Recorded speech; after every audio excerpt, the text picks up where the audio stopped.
Les entreprises ont été primées, les concours mis en œuvre et en valeur les talents des jeunes entrepreneurs maliens dans les créativités et dans la valorisation de nos produits locaux.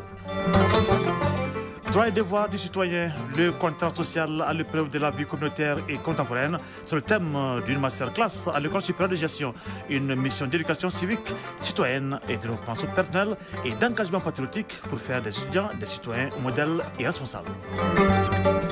Du sport, il en sera question dans cette édition. Fabrice Douté nous parlera des demi-finales de la Coupe du Monde des moins de 17 ans garçons Qatar 2025, de la nouvelle saison de la Ligue 1 professionnelle de football du Mali qui a commencé hier et bien entendu les compétitions africaines et clubs à Ligue des Champions de Savane de Bamako juste samedi à 16h à Rennes contre l'Espagne de Tunis.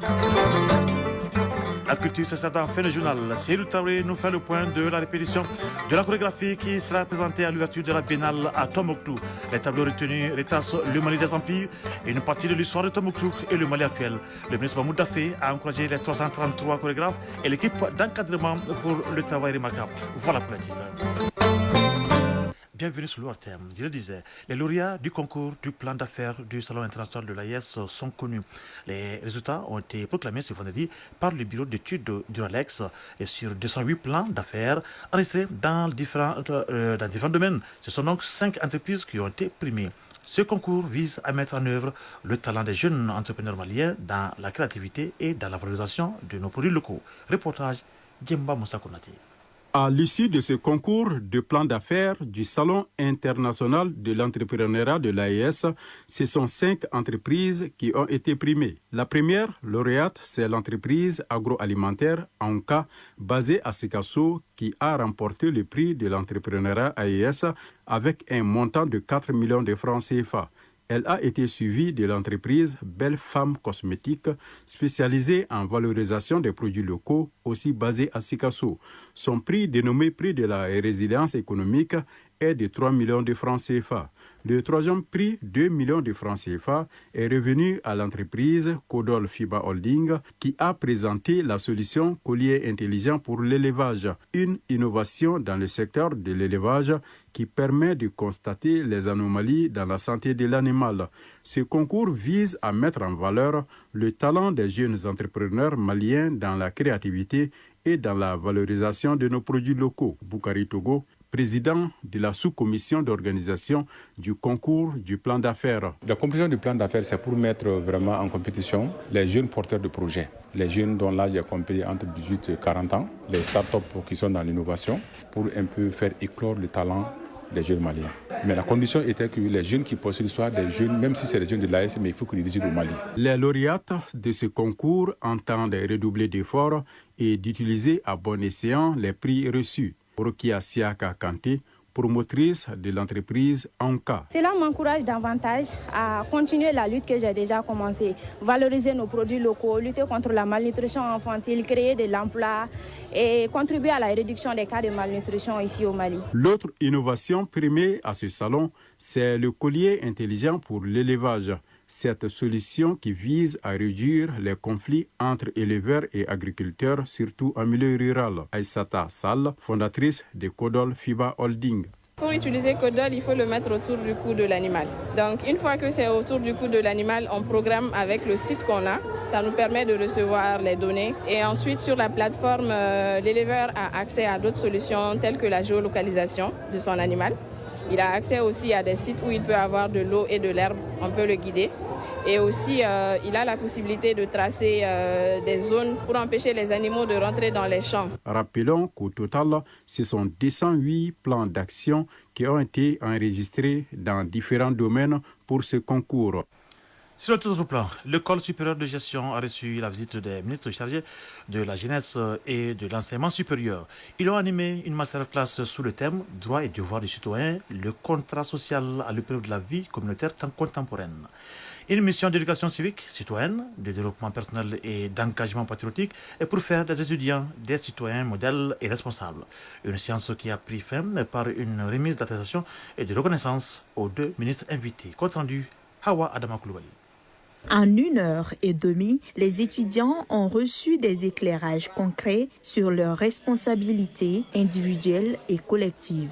À l'issue de la session, chacun s'est engagé à poser un acte, si peu soit-il, comme Moussa Diallo et Awadit Yassan Fongoro. En tant qu'étudiant et en tant que citoyen, on a besoin de sensibilisation. Et s'il y a une chose que je peux bien faire, c'est sensibiliser. Quand je vois quelqu'un, il n'a pas d'essence, si j'ai un peu d'essence, je peux lui donner ou bien prendre quelqu'un, l'amener si c'est sur ma route. La masterclass a suscité une forte curiosité, pleinement satisfaite par la qualité des interventions. Une nouvelle réussite pour la mission éducative. Professeur Bourima Kansei, ministre de l'Enseignement supérieur et de la Recherche scientifique. Les étudiants, on les a vus, étaient très actifs, très intéressés à échanger avec nous. Des comportements qui sont attendus de la part de la jeunesse.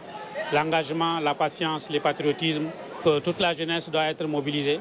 C'est ce qui permet au pays très rapidement de surmonter ces difficultés-là. Lancée en mars dernier, l'initiative vise à inculquer des modules sur la citoyenneté dans les universités publiques et privées durant l'année universitaire 2025, afin de renforcer l'engagement des étudiants dans la refondation du pays. La direction régionale de l'agriculture du district de Bamako vient d'effectuer une visite de terrain dans certains champs à Samalé et Samako. Les récoltes qui sont en cours s'annoncent bonnes. L'utilisation rationnelle des récoltes et l'entraide sont les mots d'ordre véhiculés par la mission de supervision. Elle comprenait les responsables du génie rural et de la chambre régionale d'agriculture du district de Bamako. Bataouré pour les détails.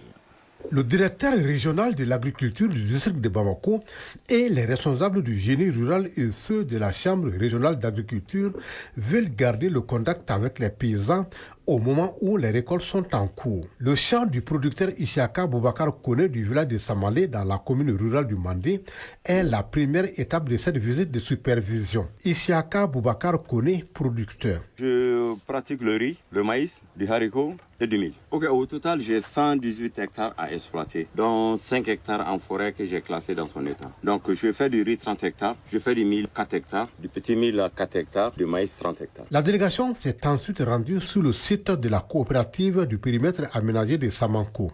Ici, 332 exploitants, dont 112 femmes, s'occupent des maraîchages. Chata Keita, présidente de la coopérative du périmètre aménagé de Samanko. Ici, nous produisons des légumes de toutes sortes. La première partie de nos récoltes sert à couvrir les besoins de nos familles. Le reste est destiné à la vente. Sidiki Dao, directeur régional de l'agriculture du district de Bamako. La campagne agricole vraiment s'est déroulée cette année dans les bonnes conditions agroclimatiques et encore la campagne est jugée vraiment bonne à travers en tout cas tous les axes de production du district de Bamako. Le message clé par rapport à la sensibilisation, ça c'est une gestion rationnelle des récoltes. Il ne faut pas brader vraiment les récoltes, il faut bien sécuriser ce qu'on en produit et il faut encore l'entraide entre les producteurs. Les échanges avec les producteurs ont permis aux membres de la délégation de recenser les préoccupations des exploitants. La plus grande inquiétude est relative à la crise de carburant qui pourrait avoir son impact sur la culture de contre-saison. À Koutchala, la direction régionale de l'agriculture, accompagnée du président de la Chambre régionale d'agriculture, vient de boucler une mission de supervision et de sensibilisation sur la gestion des récoltes de la campagne agricole 2025, volet production végétale. De cette mission, l'on retient que la production céréalière globale couvre largement les besoins alimentaires au niveau de la région. Un excédent de plus de 400 000 tonnes peut être dégagé et la mission devra contribuer à accélérer les récoltes pour sécuriser les productions. Reportage Ibrahim Kone et Abouakar Silibé. Cette mission de supervision et de sensibilisation sur la gestion des récoltes de la campagne agricole 2025, volet production végétale, a permis d'échanger avec les exploitants agricoles pour s'enquérir des réalités du terrain. Ainsi, l'on retient qu'en dépit de certaines difficultés rencontrées, la campagne est jugée fructueuse. Draman Sogoba, producteur. Grâce à l'installation précoce des pluies, nous avons fait les semis à temps. C'est ce qui nous favorise. Le seul bémol est la réception tardive de l'engrais subventionné. Malgré tout, la campagne a été une réussite. Bagayogo Aminata Sanogo, exploitante agricole. La campagne de cette année se passe très bien ici à Koutchala. Je lance un appel aux autorités d'augmenter les quantités des intrants pour que les autres exploitants aussi puissent avoir des intrants. Dans la région de Koutiala, la campagne agricole 2025 se caractérise par un arrêt précoce des pluies. Qu'à cela ne tienne, la production céréalière globale est à hauteur de souhait. Aruna Sangare, directeur régional de l'agriculture de Koutiala. Le petit défaut un peu, c'est la production de maïs. Nos réalisations de maïs sont aux environs de 80-90%. Néanmoins, la production globale céréalière couvre largement nos besoins alimentaires jusqu'à dégager un excédent de plus de 400 000 tonnes au niveau de la région de Koutiala. Cette mission de supervision et de sensibilisation sur la gestion des récoltes de la campagne agricole 2025 volet production végétale devra contribuer à l'accélération des opérations de récolte pour la sécurisation des productions. Koutiala, Brahima Kone Aboubakar Sidibé pour l'ORTM. Actualité hors de nos frontières. En Guinée-Bissau, l'élection présidentielle bissau-guinéenne se tiendra demain et près de 860 000 électeurs sont attendus aux urnes pour élire le nouveau président de la République pour un mandat de 5 ans. Au total, 12 candidats, dont le président sortant Umaru Sissoko Embalo, sont en lice pour ce scrutin. Ainsi, aucun candidat ne recueille la majorité absolue des suffrages exprimés au premier tour. Un second tour sera organisé entre les deux candidats arrivés en tête. Celui qui obtiendra le plus de voix sera donc alors déclaré élu. Les hommes armés ont attaqué hier l'école catholique Saint-Maurice dans le centre du Nigeria. La police a confirmé l'attaque et a annoncé le déploiement immédiat des forces de sécurité sur les lieux. Les autorités locales n'ont pas donné le bilan officiel, mais selon une source locale, 52 enfants ont été enlevés. Le gouvernement de l'État du Niger a reproché à l'école d'avoir rouvert malgré donc une alerte sécuritaire préalable.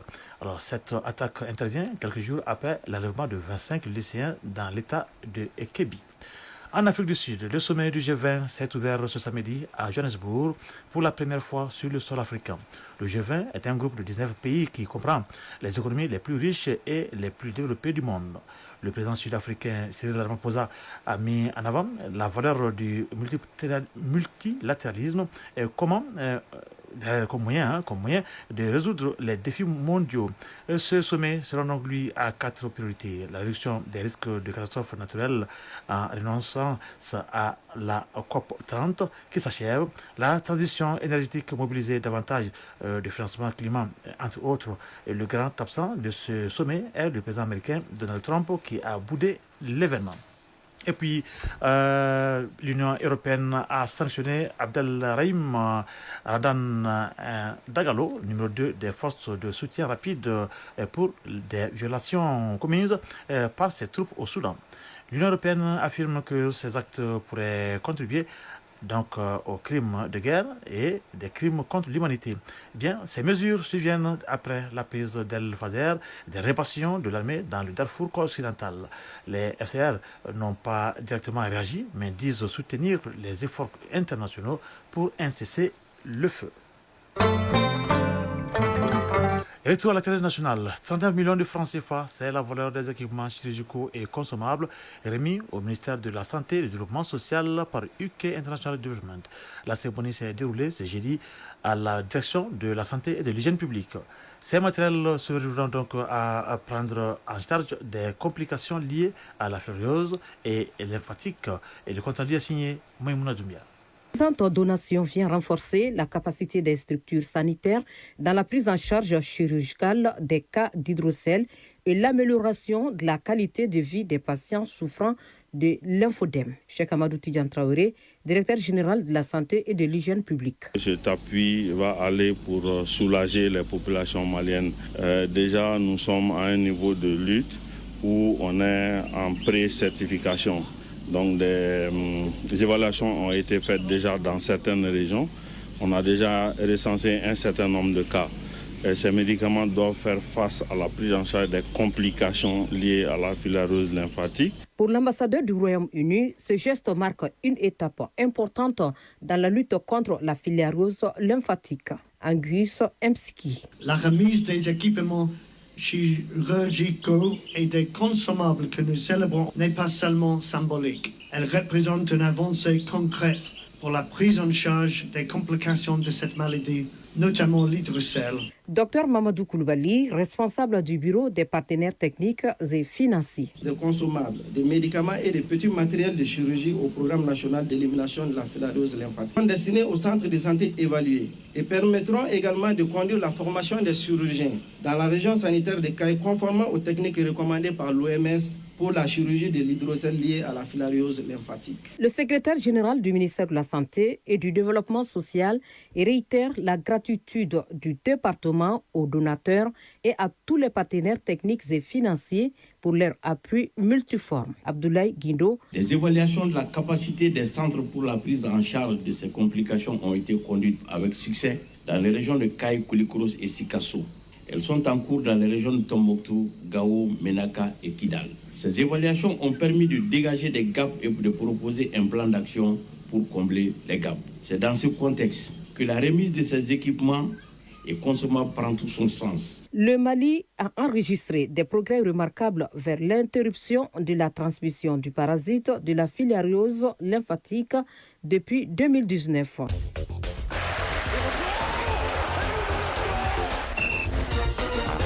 Sport. Les listes officielles des candidats pour les trophées des cyclistes africains de l'année 2025 ont été dévoilées. 4 cyclistes maliens figurent dans la catégorie amateur. En football, les affiches des demi-finales de la Coupe du Monde des moins de 17 ans garçons, Qatar 2025, sont connues. C'est donc Autriche, Italie et Portugal, Brésil. La nouvelle saison de Ligue 1 professionnelle de football du Mali a commencé ce vendredi avec 2 matchs. 3 rencontres sont au programme cet après-midi. En Ligue des champions de la CAF, le Samal de Bamako joue ce samedi à 16h en déplacement à Radès contre l'Espérance de Tunis. Le développement de l'activité sportive, c'est avec Famour Durté.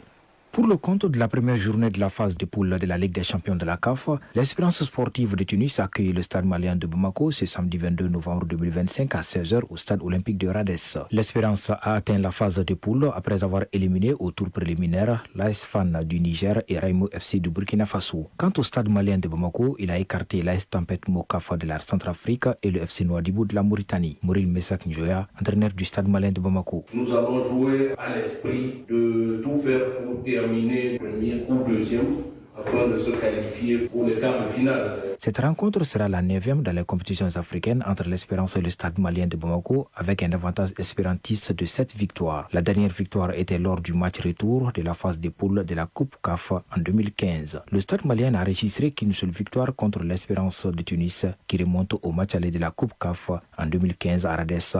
2-1. Les Blancs de Bamako sont encore à Radès ce samedi au compte du match aller. Et si c'était un signe? En Coupe de la Confédération, le Djoloba C, notre représentant, débute sa campagne de poule à domicile contre Olympique Club de Safi du Maroc. Les Rouges de Bamako, qui ont pour objectif d'aller jusqu'au bout, entendent tout mettre en œuvre pour démarrer idéalement cette campagne, notamment l'opération 9 points à la maison. Sur le plan national, le championnat de Ligue 1 professionnelle, saison 2025-2026, a débuté ce vendredi. Cet après-midi, le FC Diarra affronte le 11 créateur au stade Mamadou Konaté à 16h. Au même moment, au stade Ouenzen Koulibaly, l'AS Bakarijan sera face au premier FC Malikoura. À Bougouni, au stade Moussa Diakité Itea, l'AS Bougouni joue contre Binga FC. Les matchs à Israël de Bamako, stade Malien de Bamako et Djoliba AC, Afri Football Elite sont reportés au 10 décembre prochain en raison des matchs du stade malien et du Djoliba AC dans les compétitions interclubs de la CAF. En ouverture, ce vendredi, le premier Derby Academy et l'USFA ont fait match nul 0-0. L'association sportive de Korofina a largement dominé l'US Bougouba par 3-0. Toujours en football, les quarts de finale du mondial des moins de 17 ans garçons, disputés ce vendredi 21 novembre à Doha, au Qatar, ont été marqués par une immense déception pour les 2 représentants africains encore en lice. Le Maroc et le Burkina Faso quittent la compétition au terme de scénarios frustrants où les détails ont fait la différence. Le Maroc a été éliminé par le Brésil 2-1 dans un match marqué par plusieurs décisions arbitrales contestées. L'autre représentant africain, le Burkina Faso, a également vécu une désillusion. Dominateur et volontaire, les étalons cadets ont frappé le poteau et la transversale italienne, mais sans parvenir à concrétiser leurs occasions. Les Burkinabés ont finalement cédé en fin de match, 83e minute. L'Italie gagne par 1-0. Dans les 2 autres affiches du jour, le Portugal et l'Autriche ont validé leur place en demi-finale. Les affiches des demi-finales sont l'Autriche contre l'Italie et le Portugal contre le Brésil. Elle se joue lundi 24 novembre 2025. En cyclisme, le Comité national d'organisation des Africa Awards et la Confédération africaine des cyclisme ont publié les listes officielles des candidats pour les trophées des cyclistes africains de l'année 2025. 4 cyclistes maliens figurent dans la catégorie amateur. Il s'agit de Yaya Diallo, Dibo, de Tchemogo Diallo, de Tchemogo Djamoutene Séné et Sirigi Diarra. La performance des aigles cyclistes pourrait aussi permettre à notre pays, le Mali, de figurer parmi les meilleures nations du cyclisme sur le continent. Les gagnants seront connus le 29 novembre 2025 lors de la cérémonie officielle qui sera organisée à Kigali, au Rwanda. Les résultats découleront d'un vote du jury composé de représentants des fédérations africaines de cyclisme et d'experts reconnus pour leur contribution au développement de la discipline. Les Africa Cycling Excellence Awards récompensent les meilleurs cyclistes africains, hommes et femmes, les jeunes talents, les équipes et sélections nationales, ainsi que la nation la plus performante sur l'ensemble de la saison. Page Mali Culture 2025. Biennale artistique et culturelle Tombouctou 2025, les préparatifs vont bon train. Eh bien, le ministre de l'Artisanat, de la Culture, de l'Industrie hôtelière et du Tourisme a assisté donc ce vendredi à une séance de répétition de la chorégraphie qui sera présentée à l'ouverture de l'événement. Les tableaux retenus retracent le Mali des empires, une partie de l'histoire de Tombouctou et le Mali actuel. Depuis le terrain municipal de la commune 5 de Zik de Bamako, le ministre Mahmoud Daffé a encouragé les 333 chorégraphes et l'équipe d'encadrement pour leur travail remarquable. Compte rendu, Seydou Traoré. En un mois de répétition, les 333 chorégraphes symbolisant la cité des 333 saints, à savoir Tombouctou, ont produit 5 tableaux qui font le voyage du Mali d'hier à aujourd'hui. C'est avec un regard admiratif que le ministre en charge de la culture a apprécié les figures chorégraphiques sur la formation de l'Empire du Mali. Le deuxième tableau représente le retour de Kankou Moussa, le roi de l'or de la Mecque en 1235. L'arrivée des Marocains à Tombouctou, obligeant le sage Ahmed Baba à s'exiler au Maroc, constitue le troisième tableau.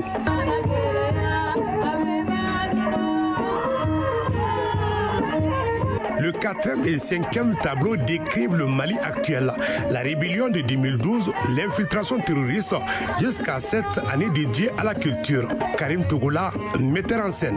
Dire au monde entier, nous sommes là, quelles que soient les difficultés, le Mali va surmonter. Et à la fin du quatrième tableau, vous allez voir une fille qui est montée avec une calebasse. Cette calebasse contient de la lumière.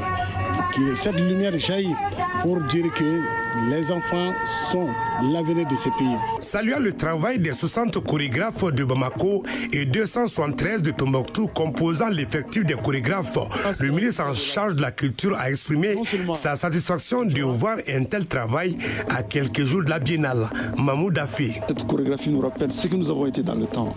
Le Mali, l'âge d'or, Kankou Moussa, toute la grandeur, la splendeur du Mali et de Tombouctou et du savoir-faire. On a parlé des forgerons, on a parlé de beaucoup de cultures, de traditions. Et donc c'est un condensé du Mali. Mais c'est tout ce qui est extraordinaire. Ça met le Mali courant en perspective, le Mali contemporain, le Mali voulu. La chorégraphie de la biennale s'appuie sur une création sonore originale qui mêle instruments traditionnels, modernes et voix d'artistes. Mahmoud Daffé, ministre en charge de la culture. Aujourd'hui, notre pays se trouve à un tournant de son histoire le plus important. Et donc Tombouctou joue ce rôle-là pour la renaissance du Mali. C'est quelque chose de magnifique et d'extraordinaire. J'appelle l'ensemble des populations à se mobiliser comme un seul homme, non seulement pour accueillir les frères et les enfants du Mali, mais aussi de recevoir l'ensemble des pays africains. C'est cette chorégraphie qui ouvrira le bal de la biennale le 18 décembre prochain à Tombouctou et qui verra la participation des 19 autres régions du pays, plus de districts de Bamako. Voilà. Sur cette note culturelle prend fin ce journal pendant que les 13h passées de 24 minutes à Nonzombourg dans le secteur de Kolokani et à Badogo dans le secteur de Yamfoulila. Un journal qui vous a été présenté par Isaac Tchenou avec la complété technique de Alimata Ouattara. Mise en ligne Abdelaziz Koulibaly, réalisation de Rotier Diakité et Draman Sanogo. Merci à Brahma Traoré qui a aidé à la réussite de cette édition. Le prochain rendez-vous avec l'actualité sur nos antennes, c'est pour 19h30. D'ici là, le programme se poursuit. Tout à l'heure, les informations sur le temps suivies du journal international avec Mohamed Sangaré. Pour ma part, je vous souhaite de passer un excellent moment en compagnie de Radio Mali. Au revoir.